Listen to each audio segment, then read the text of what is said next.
हे दुर्गा माता, आपसे हाथ जोड़कर निवेदन है कि आपकी इस वीडियो को जो भी लाइक और चैनल को सब्सक्राइब करे, उसके जीवन में कभी दुख दर्द मत आने देना। दोस्तों, नवरात्रि का महापर्व बहुत ही शुभ और मंगलकारी माना जाता है।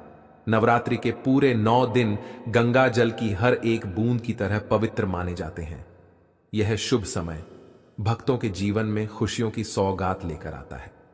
दोस्तों, आपको बता दें, 2024 में इस साल चैत्र नवरात्रि के प्रथम दिन मंगलवार होने से माता दुर्गा की सवारी इस बार घोड़ा है। माता दुर्गा जी का घोड़े पर सवार होकर आना शुभ संकेत नहीं माना जाता। धार्मिक मान्यताओं के अनुसार जब भी माता दुर्गा जी घोड़े पर सवार होकर आती हैं, तो सामाजिक और राजनीतिक स्तर पर बड़े बदलाव देखने को मिल सकते हैं। घोड़े को तीव्रता, युद्ध आदि का प्रतीक माना जाता है। इसलिए जब भी माता की सवारी घोड़ा होता है तो राजनीतिक गलियारों में हलचल देखने को मिलती है। देश और दुनिया में जंग के आसार बन सकते हैं और कोई बड़ा राजनीतिक परिवर्तन भी देखने को मिल सकता है। दोस्तों, इस बार नवरात्रि पूरे 9 दिनों तक मनाई जाएगी, ना एक भी दिन कम ना ज्यादा। पूरे 9 दिनों तक मनाई जाएगी। मां शेरावाली की विशेष रूप से पूजा आराधना की जाएगी। चैत्र नवरात्रि का महापर्व इस बार 2024 में 9 अप्रैल दिन मंगलवार से शुरू होकर 17 अप्रैल बुधवार के दिन समाप्त होंगे। ऐसे में चैत्र नवरात्रि पर माता दुर्गा जी की कृपा पाने के लिए कलश स्थापना का शुभ मुहूर्त है। 9 अप्रैल को सुबह 6:02 से 10:16 के बीच कलश स्थापना का शुभ मुहूर्त रहेगा। मुहूर्त में की गई पूजा बहुत ही शुभ मानी जाती है। इससे समस्त देवी देवताओं की कृपा प्राप्त होती है और पूजा पाठ का फल कई लाख गुना प्राप्त होता है। ऐसे में जो व्यक्ति नवरात्र आने से पहले घर से ये चीजें हटा देता है, तो उसके घर में मां वैष्णो जी का होगा, आगमन माता लक्ष्मी जी का होगा, वास माता शेरोवाली आपकी झोली खुशियों से भर देंगी। इसीलिए नवरात्रि आने से पहले घर से ये चीजें फौरन हटा दें। दोस्तों, आज हम कुछ ऐसे ही गलतियों के बारे में जानेंगे जो अगर आपके घर में भी होती है तो माता लक्ष्मी कभी नहीं करती। ऐसे घर में प्रवेश, फिर चाहे आप कितनी ही पूजा पाठ कर लो, माता लक्ष्मी ऐसे घर में कभी नहीं आती। ऐसे घर से देवी देवता भी हमेशा रहते हैं नाराज। दोस्तों, पूरी जानकारी को देखने के लिए इस वीडियो को अंत तक जरूर देखें। सच्ची श्रद्धा से कमेंट बॉक्स में लिखे हर हर महादेव, ओम नमः शिवाय महादेव के लिए एक लाइक तो बनता है। दोस्तों, सबसे पहले नवरात्रि के पहले ही मंदिर की अच्छी तरह से साफ सफाई कर लें। मंदिर के अंदर अगर पुरानी मालाएं हैं, टूटी फूटी मूर्तियां हैं, उसके साथ ही खाली माचिस के डिब्बे रखे हुए हैं, तो उन्हें बाहर फेंक दें तथा टूटी मूर्ति को किसी नदी में प्रवाहित कर दें। घर में छोटे बच्चों को नवरात्रि का व्रत नहीं रखना चाहिए। इससे उनकी जान को खतरा हो सकता है, क्योंकि इस व्रत में शरीर को अधिक शक्ति की जरूरत होती है। माता शेरावाली की तस्वीर अगर कांच के फ्रेम की है और वो कांच हल्की सी अगर टूटी हुई हो, तो ऐसे कांच को बदलवा लें या ऐसी तस्वीर को जल में विसर्जित कर दें। टूटी मूर्ति की पूजा करने से, टूटी तस्वीर की पूजा करने से आपकी श्रद्धा, भक्ति, व्रत आदि सब टूट जाता है। आपका व्रत खंडित हो जाता है। दोस्तों, नवरात्रि के 9 दिन बहुत ही पवित्र होते हैं। नवरात्रि के 9 दिनों में आचार्य विचार और घर को साफ सुथरा और पवित्र रखना अति आवश्यक है। इसीलिए नवरात्रि के 9 दिनों में ब्रह्मचार्य का पालन किया जाता है और तामसिक भोजन ग्रहण नहीं किया जाता। नवरात्रि के 9 दिनों में माता रानी के भक्तों को प्याज, लहसुन, मांस, मदिरा और अंडे से दूर रहना चाहिए। अधिकतर भक्त इन नियमों का पालन भी करते हैं, लेकिन वो एक गलती कर बैठते हैं। वो नवरात्रि के 9 दिनों में अपने घर इन अपवित्र चीजों को रख लेते हैं। ऐसा भूलकर भी नहीं करना चाहिए। भागवत पुराण के अनुसार नवरात्रि के 9 दिनों तक माता रानी अपने भक्तों के घर में वास करती हैं। अगर आप भी चाहते हैं कि माता रानी आपके घर में वास करें, तो आप अपने घर के वातावरण को पवित्र रखें और नवरात्रि शुरू होने से पहले ही अपने घर से प्याज, लहसुन, मिर्च, अंडा और मदिरा को बाहर निकाल दें। अपने घर को साफ रखें। इन वस्तुओं को घर से बाहर निकालने के बाद अपने घर में गंगा जल का छिड़काव अवश्य करें। भगवत गीता में भगवान कृष्ण जी कहते हैं, बगैर गंगा जल छिड़काए कोई भी मंगल कार्य सफल नहीं माना जाता। गंगा जल का छिड़काव स्वयं भगवत गीता में भगवान श्री कृष्ण जी ने बताया था। अगर आपके घर में गंगा जल ना हो तो मार्केट से गौमूत्र ला सकते हैं और गौमूत्र लाकर आप गौमूत्र का अपने घर में छिड़काव करें। बस थोड़ा सा पानी में डाल लें। इससे आपके घर का वातावरण पवित्र हो जाएगा। घर में मौजूद नकारात्मक ऊर्जा भी नष्ट हो जाएगी। और जिस घर में वातावरण पवित्र होता है और नकारात्मक ऊर्जा नहीं होती, वहां माता रानी का वास सदैव होता है। नवरात्रि के पहले आप अपने पूरे घर की अच्छी तरह से साफ सफाई कर लें। घर में जो भी फालतू सामान है, फटे पुराने कपड़े, उन्हें बाहर निकाल दें। घर में बेकार पड़ा सामान नकारात्मक ऊर्जा लाता है, इसीलिए गंदगी बिल्कुल भी ना करें। धूप दीप जलाकर वातावरण को स्वच्छ रखें। दोस्तों, माता के आगमन के लिए घर का दरवाजा जरूर सजाना चाहिए। इससे माता आकर्षित होती हैं और घर के द्वार में प्रवेश करती है। मां के आगमन के लिए द्वार को फूलों से सजाना चाहिए। दोस्तों, कई लोग ऐसे हैं जो माता रानी की चौकी कागज बिछाकर बनाते हैं, जो कि बिल्कुल गलत माना गया है। माता की चौकी के लिए आप नीचे लाल कपड़ा ही बिछाएं।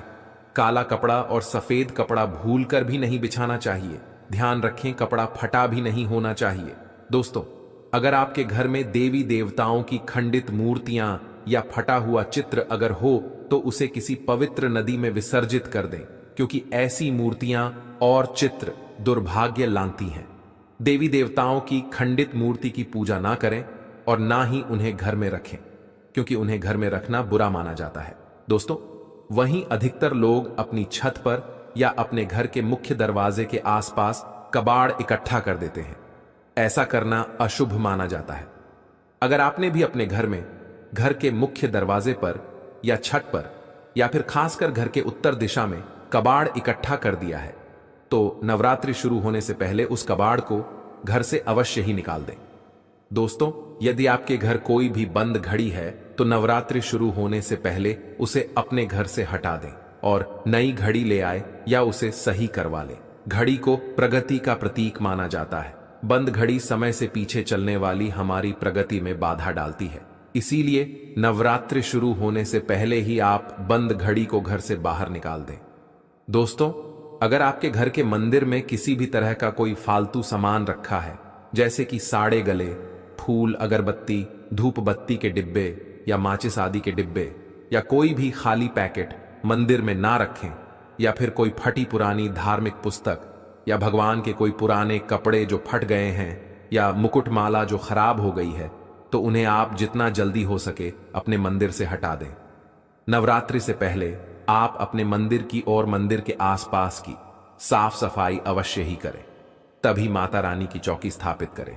इसके साथ ही आप अपने धन रखने के स्थान की सफाई भी अवश्य करें, क्योंकि नवरात्रि के दौरान माता लक्ष्मी भी गृह प्रवेश करती हैं। धन रखने के स्थान पर किसी भी तरह का कोई भी फालतू सामान, टूटा हुआ सामान ना रखें। धन रखने के स्थान को मंदिर की तरह ही साफ रखें। नवरात्रि के दौरान माता रानी की पूजा में कौंडियों को शामिल करें। माता रानी के साथ साथ रोजाना कौड़ी का भी पूजन करें। इसके बाद आप कौड़ी को धन रखने के स्थान पर रख दें। ऐसा करने से बरकत हमेशा होती है। अगर आपके पास पुराने जूते चप्पल इकट्ठे हो गए हैं, तो नवरात्रि से पहले उन्हें घर से बाहर निकाल दें। पुराने जूते चप्पल की अशुभता के कारण ही घर में नकारात्मक ऊर्जा आती है और घर में अशांति और कलह का माहौल रहता है। नवरात्रि आने से पहले घर से जाला निकालना ना भूलें। अगर जिस घर में जाला होता है, उस घर में माता रानी कभी वास नहीं करती। साथ ही साथ टूटे फूटे बर्तन अगर घर में पड़े हैं या टूटा हुआ आईना भी अगर घर में हो, तो उसे भी निकाल दें। घर में टूटे फूटे ईंट पत्थर भी नहीं रखना चाहिए, इससे माता लक्ष्मी नाराज हो जाती हैं। अब हम जानते हैं नवरात्रों के दौरान क्या नहीं खाना चाहिए और क्या नहीं पीना चाहिए, और कौन सा फल खाने से व्रत संपूर्ण और सफल हो जाता है। दोस्तों, नवरात्रि के दिन सेब जरूर खाना चाहिए। शास्त्रों में बताया जाता है कि भगवान के भोग में सेब आदि जरूर अर्पित किया जाता है। अगर आपका व्रत है तो आपको सेब जरूर खाना चाहिए। केला, पपीता, तरबूज और मीठे अंगूर जरूर खाना चाहिए। इन फलों से व्रतधारी को शक्ति मिलती है और व्रत संपूर्ण हो जाता है। शास्त्रों में बताया जाता है कि नवरात्रों के दिनों में सीताफल जरूर खाना चाहिए। सीताफल खाने से 10 ऐसी बीमारियां हैं जो खत्म हो जाती है। माना जाता है कि नवरात्रों के दिनों में सीताफल का घर में प्रवेश होना बड़ा ही शुभ माना गया है। सीताफल खाने से नवरात्रि का व्रत सफल हो जाता है, क्योंकि इसमें माता सीता का आशीर्वाद मिला हुआ होता है। नवरात्रि के दौरान इसे जो भी खाता है उसे दुखों का सामना नहीं करना पड़ता। सीताफल आपको जरूर खाना चाहिए दोस्तों। नवरात्रों में व्रतधारी को डब्बा बंद लस्सी, डब्बा बंद जूस नहीं पीना चाहिए। उसमें कई केमिकल मिले होते हैं जिसके कारण आपका व्रत टूट सकता है। जब भी आप फलों का जूस पिए तो याद रखें, उसमें नमक ना डालें, नहीं तो व्रत टूट जाएगा। साथ ही साथ जूस में बर्फ भी नहीं डालना चाहिए। फलों का सादा जूस पीने से व्रत सफल होता है। दोस्तों, नवरात्रि के दौरान सिंघाड़े का आटा या कुत्तू का आटा खाने से पहले यह देख लें कि आटा पुराना नहीं होना चाहिए, क्योंकि पुराने आटे में कीड़े वगैरह पड़ जाते हैं, जिसके कारण आपका व्रत टूट सकता है। क्योंकि यह छोटे छोटे कीड़े हमें दिखाई नहीं देते और आपके मुंह तक पहुंच जाते हैं। ऐसा आटा खाना मतलब कीड़े मकोड़े का मांस खाने के बराबर माना गया है। दोस्तों, नवरात्रि के दौरान आप शाम के समय खाने में दही लें सकते हैं, आलू वगैरह खा सकते हैं, साबूनदाने की टिकिया बनाकर खा सकते हैं, साबूनदाने की और आलू के पापड़ भी खा सकते हैं। कई सब्जियां तो ऐसी हैं जो नवरात्रि के दौरान भोजन में शामिल कर सकते हैं। इससे आपको एनर्जी मिलेगी और व्रत सफल हो जाएगा। नवरात्रि के दौरान आप दूध पी सकते हैं जो आपको ताकत देगा, चाय वगैरह भी पी सकते हैं, लेकिन याद रहे उसमें नमक ना डालें। एक बात का ध्यान रहे, व्रतधारी को पेट भर खाना यानी गले तक भोजन नहीं करना चाहिए, नहीं तो व्रत रखना का कोई भी फायदा नहीं होगा। थोड़ा थोड़ा खा सकते हैं। दोस्तों, नवरात्रि के 9 दिन आदि शक्ति मां दुर्गा को समर्पित होते हैं। नवरात्रि के 9 दिन माता रानी के 9 अलग अलग स्वरूपों का पूजन किया जाता है। नवरात्रि के 9 दिनों में माता रानी को अलग अलग स्वरूप के हिसाब से अलग अलग पुष्प, अलग अलग भोग अर्पित किया जाते हैं। लेकिन क्या आप जानते हैं कुछ ऐसी वस्तुएं जिन्हें नवरात्रि के दौरान भूलकर भी माता रानी को अर्पित नहीं करना चाहिए? अगर इन वस्तुओं को आप गलती से भी माता रानी को अर्पित कर देते हैं तो आपको व्रत और पूजन का पूर्ण लाभ नहीं होगा। इसीलिए माता रानी की कृपा प्राप्त करने के लिए आपको यह जानना अति आवश्यक है कि वो कौन सी ऐसी वस्तु है जो माता रानी के पूजन में भूल कर भी इस्तेमाल नहीं करना चाहिए। तो आइए मां का जयकारा लगाते हुए वीडियो को शुरू करते हैं।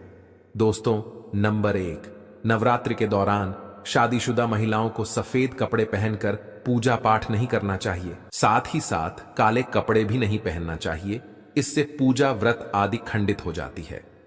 माता की चौकी जब आप लगाएं तो उसके नीचे कागज नहीं लगाना चाहिए। माता की चौकी हमेशा लाल कपड़ा बिछाकर ही बनाना चाहिए। हमेशा याद रहे, नवरात्रों के 9 दिनों तक व्रतधारी को अपना आसन माता की चौकी के आगे ही लगाना चाहिए और वहीं पर आपको सोना चाहिए। मंदिर को नवरात्रि के दौरान अकेले नहीं छोड़ा जाता, बहुत ही अशुभ माना जाता है। इससे दुर्गा माता नाराज हो जाती है और हमेशा के लिए चली जाती है। दोस्तों, नंबर 2, नारियल हिंदू धर्म में नारियल को समृद्धि, धन, श्रद्धा और सम्मान का सूचक माना जाता है। नारियल को श्रीफल भी कहा जाता है। नारियल को सुख समृद्धि में वृद्धि करने वाला माना जाता है।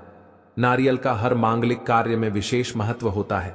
जैसे कि आप सभी जानते हैं कि माता रानी के कई मंदिरों में नारियल से बलि भी दी जाती है और माता रानी के पूजन में नारियल का इस्तेमाल हम सभी करते हैं। खासकर कलश की स्थापना नारियल रखकर ही की जाती है। माता रानी के पूजन में हम नारियल इस्तेमाल करते समय कुछ गलतियां कर बैठते हैं। दोस्तों, नारियल कई प्रकार के होते हैं, एक हरा, दूसरा सूखा, जिसके अंदर पानी होता है। जिस नारियल के अंदर पानी होता है, माता रानी के पूजन में सदैव पानी वाला और जटा वाला नारियल ही इस्तेमाल करें। नारियल का पूर्ण होना चाहिए। नारियल चटका हुआ या टूटा हुआ नहीं होना चाहिए, क्योंकि साबुत नारियल ही पूर्ण और पवित्रता का प्रतीक होता है। साबुत नारियल ही सुख समृद्धि का प्रतीक होता है। साबुत नारियल को ही श्रीफल यानी कि मां लक्ष्मी का फल कहा जाता है। नवरात्रि में माता रानी के कलश की स्थापना करते समय जटा वाला यानी कि पानी वाला नारियल ही कलश पर स्थापित करना चाहिए। साथ ही यह ध्यान रखना चाहिए कि नारियल को सदैव कलश के ऊपर लेटाकर रखना चाहिए। घट स्थापना करते समय कभी भी नारियल को खड़ा करके नहीं रखा जाता। नारियल को सदैव लेटाकर कलश के ऊपर रखा जाता है। साथ ही नारियल को स्थापित करने से पहले आप नारियल को लाल कपड़े में लपेटकर उस पर और फिर लाल चुनरी उड़कर आप नारियल को कलश के ऊपर स्थापित करें। शास्त्रों के अनुसार कलश के ऊपर जब सही तरीके से नारियल रखा जाता है और सही प्रकार का नारियल रखा जाता है, तभी व्रत और पूजन का पूर्ण फल प्राप्त होता है। यह भी ध्यान रहे कि महिलाएं माता रानी को नारियल अर्पित तो कर सकती हैं, लेकिन कभी भी माता रानी के सामने नारियल को भूल कर भी ना तोड़े, क्योंकि नारियल बीज रूप होता है और स्त्रियां बीज रूप से ही शिशु को जन्म देती हैं। इसीलिए कभी भी महिलाओं को नारियल नहीं तोड़ना चाहिए। दोस्तों, नंबर 3, लौंग हम सभी माता रानी के पूजन में इस्तेमाल करते हैं, लेकिन लौंग का इस्तेमाल करते समय एक बहुत बड़ी गलती कर बैठते हैं। हमेशा ध्यान रखना चाहिए कि माता रानी को सदैव फूल वाली लौंग ही अर्पित करना चाहिए। जिस लौंग के ऊपर फूल नहीं होता या फिर जिस लौंग के पीछे लकड़ी की डांडी नहीं होती, उसको आप माता रानी के पूजन में भूल कर भी इस्तेमाल ना करें। फूल वाले लौंगों को ही पूर्ण माना जाता है और माता रानी के पूजन में कोई भी अपूर्ण वस्तु, कोई भी खराब वस्तु या टूटे हुए अक्षत इस्तेमाल नहीं करना चाहिए। इसीलिए सदैव माता रानी की पूजन में फूल वाली लौंग का ही इस्तेमाल करें। दोस्तों, नंबर 4, तुलसी के पत्ते अर्पित नहीं करने चाहिए। मां दुर्गा के पूजन में तुलसी पत्र का इस्तेमाल करना वर्जित माना जाता है। तुलसी पत्र के अलावा आंवला भी माता रानी को अर्पित नहीं करना चाहिए और दूर्वा भी माता रानी को अर्पित नहीं करना चाहिए। दूर्वा भगवान श्री गणेश जी को अति प्रिय है। नवरात्रि में आप भगवान गणेश को दूर्वा अर्पित कर सकते हैं। भगवान विष्णु जी को तुलसी के पत्ते अवश्य अर्पित कर सकते हैं, लेकिन माता रानी को भूलकर भी तुलसी के पत्ते या दूर्वा अर्पित ना करें। माता रानी को सफेद फूल भी अर्पित ना करें। माता रानी को सदैव लाल रंग के फूल अर्पित करने चाहिए। लाल रंग के फूल माता रानी को अति प्रिय हैं। खासकर माता को गुड़हल और कमल के फूल अति प्रिय हैं। शास्त्रों में बताया जाता है कि घर में माता रानी की 2 या 3 मूर्तियां या फोटो नहीं होनी चाहिए। इस बात का भी आप विशेष ध्यान रखें कि माता रानी की पूजन में कोई भी खंडित चीज इस्तेमाल ना करें। खंडित चीज जैसे कि चटका हुआ या टूटा हुआ दीपक या फिर चटका हुआ कोई बर्तन। साथ ही यह भी ध्यान रहे कि लोहे के और प्लास्टिक के बर्तन आप माता रानी के पूजन में इस्तेमाल ना करें, क्योंकि प्लास्टिक के चाइनीज बर्तन हड्डियों के पाउडर से मिलकर बनते हैं। ऐसा ना करें। ऐसे बर्तनों को माता रानी के पूजन से सदैव दूर रखें। माता रानी को जो पुष्प अर्पित कर रहे हैं, उन्हें सूंघे नहीं सूंघे हुए फूल या गिरे हुए फूल या फिर मुरझाए हुए फूल माता को अर्पित ना करें।